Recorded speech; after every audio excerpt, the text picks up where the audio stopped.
Wakati huu ambapo wakulima wengi nchini Kenya wanakumbwa na changamoto za kupungua kwa rutuba ya udongo, baadhi yao katika jimbo la Machakos wameanza kugeukia matumizi ya mbolea asilia inayonyunyuziwa ardhini ili kunusuru mashamba yao. Kwa mujibu wa wataalamu wa kilimo hai nchini Kenya, matumizi ya kupita kiasi ya mbolea za kemikali, upanzi wa mimea moja na ukataji miti vimelaumiwa kwa kupunguza rutuba ya udongo, kuchangia mmonyoko mkubwa wa ardhi na kuongeza ukame. Inakadiriwa kuwa 63% ya ardhi inayofaa kuwa ya kilimo tayari imeathiriwa na kemikali hatari. Hii leo kwenye makala Mazingira Leo Dunia Yako Kesho, tunaangazia jinsi mbinu hiyo ya kutumia mbolea asilia kwenye udongo inavyosaidia udongo kurejesha rutuba yake awali na mimea kustawi vyema. Mimi ni Victor Muturi.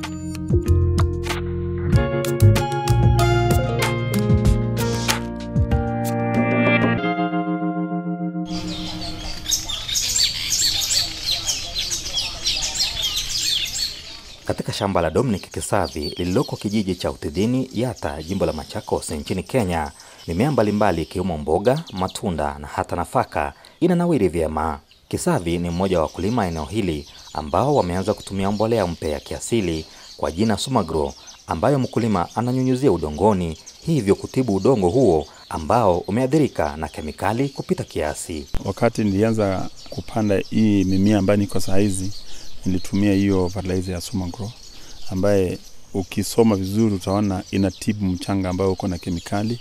Na wakati nilitumia yana mimea yenyewe pekee yake imebadilika, na wakati nilisoma zaidi nikaona hiyo inakuja inamaliza hiyo kemikali kwa mchanga. Hasa hii ni mbolea ambayo inatibu mchanga, sio mimea. Na pia kitu kingine niliona ile mimea nilipanda si kupata shida ya hizi nzige, yani hizi armyworms. Na pia iliona mazao imeongezeka na chakula inatoka ikuwa na hapa nimepanda cabbage, iko passion fruit, na pia niko na dragon fruit ambayo nimepanda hapa pia. Kwa miaka mingi, Kisavi kama mkulima mwingine amekuwa akipokea mazao duni kutokana na urundikanaji wa kemikali kwenye ardhi, hali inayodhoofisha mimea na wadudu muhimu. Zamani sikuwa napata mazao vizuri kwa shamba. Nilikuwa nafikiri labda rutuba yake sio mzuri, lakini wakati nilianza kutumia hii mbolea inaitwa Sumagro, niliona tofauti sana, kwa sababu mimea ikiwa na nguvu, ikiwa na afya mzuri, na pia unaona matunda pia unaona inasaa vizuri, imetoa maua mingi. Kwa mfano wakati nilipanda kabenji wakati ya kwanza, hiyo kabenji wakati ya kuuza ilikuwa na uzito ya hali ya juu, na pia wale walikula tukianzia na mimi, hata familia walikuwa nasema ilikuwa tamu. Thomas Ngugi anayeangazia kilimo changamani, yani mixed farming, yuko shambani mwake akivuna matunda. Kwa miaka 6 sasa, Ngugi amekuwa akitumia mbolea hii asilia ya kunyunyuzia udongoni, hali ambayo pia imewavutia wakulima wengine kufika hapa na kujifunza. Mbinu inakuja tofauti na ile mmea unapanda. Kwa mfano ukiangalia avocado nimepanda kwa jinsi tofauti na dragon fruit. Juu hapa kitu ya muhimu ni kujua kurestore maji. Na ukifanya hivyo alafu ifuatilie na mbolea, organic fertilizers, inafaulu kwa njia nzuri. Kuzungumzia mbolea, tuelezee mbolea ambayo unatumia ni gani?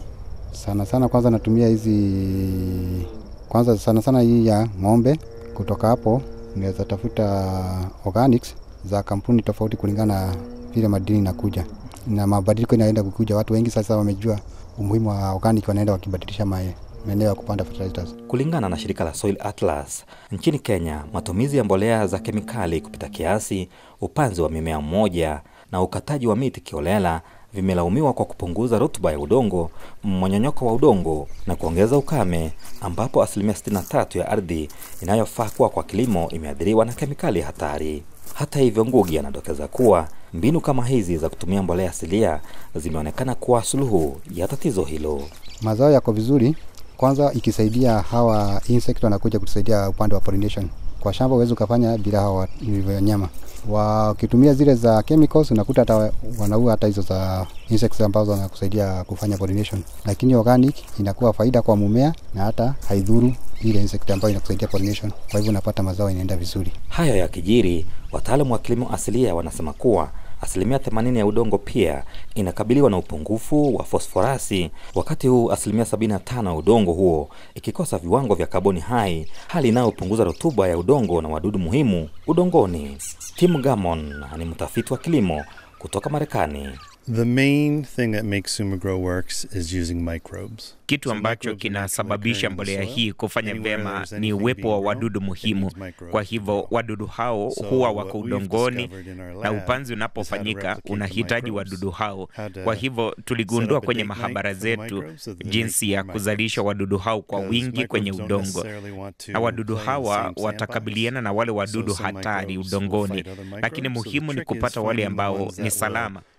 Tumeweza kufanya majaribio hapa Kenya na hasa katika eneo la Kitale, na cha muhimu ni kuwa wakulima waliotumia mbolea hii hawajaona viwavi jeshi kwenye mashamba yao.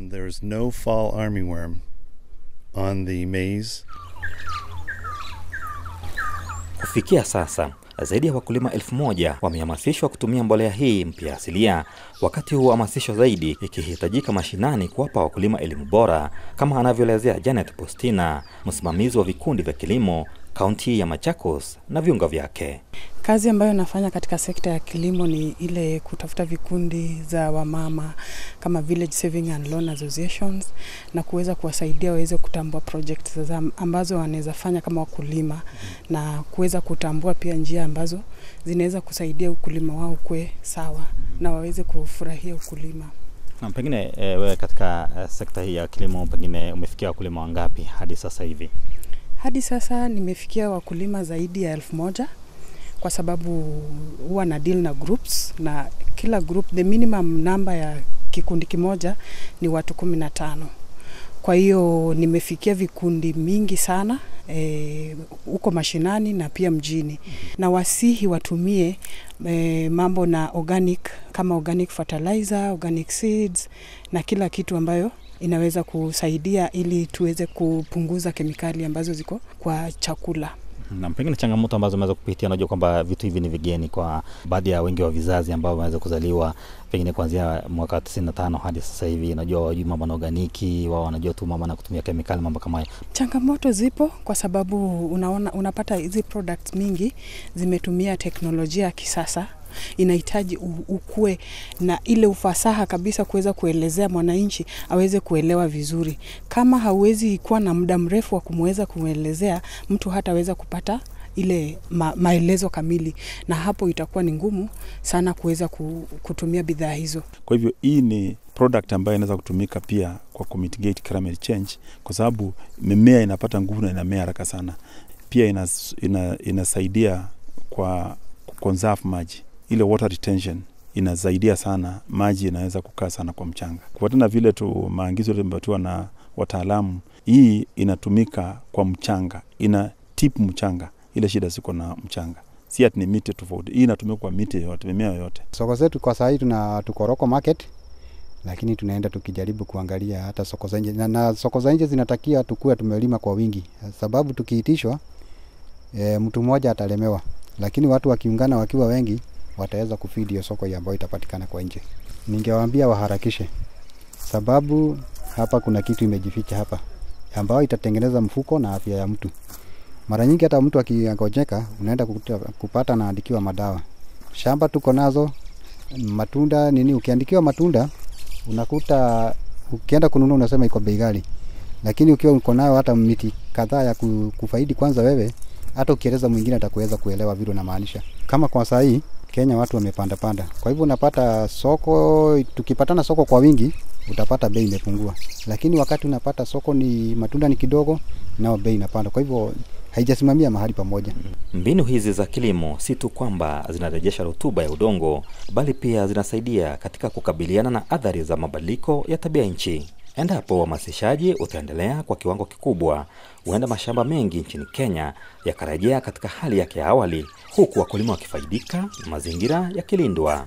Victor Muturi, Machakos, RFI Kiswahili.